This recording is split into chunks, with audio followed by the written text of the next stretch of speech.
Assalamualaikum warahmatullahi wabarakatuh. Ramadan ialah bulan yang penuh dengan keberkatan, bulan yang menyatukan hati dan mengeratkan ukhuwah sesama kita.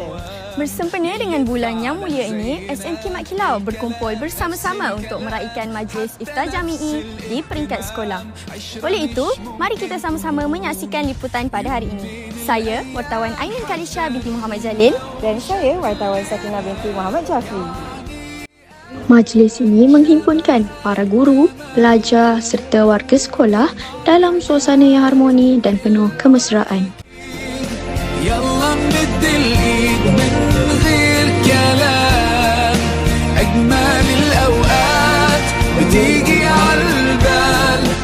Persiapan yang dilakukan dengan penuh kerjasama mencerminkan semangat perpaduan dalam kalangan warga SMK Mat Kilau.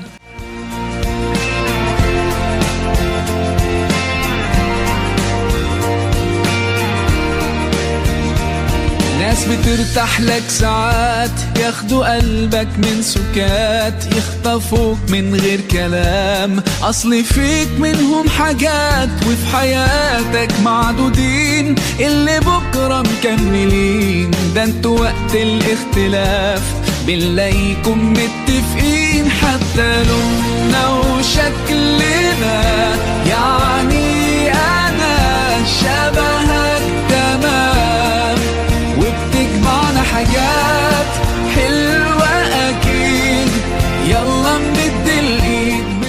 Menjelang waktu berbuka puasa, semua yang hadir berkongsi detik indah dan menikmati juadah bersama.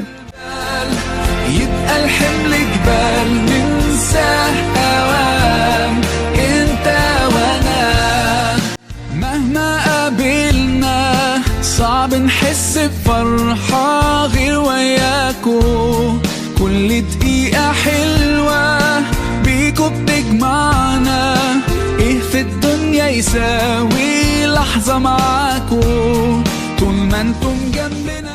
Suasana sederhana ini menjadi bukti bahawa kebersamaan dalam Ramadan adalah satu nikmat yang sangat berharga.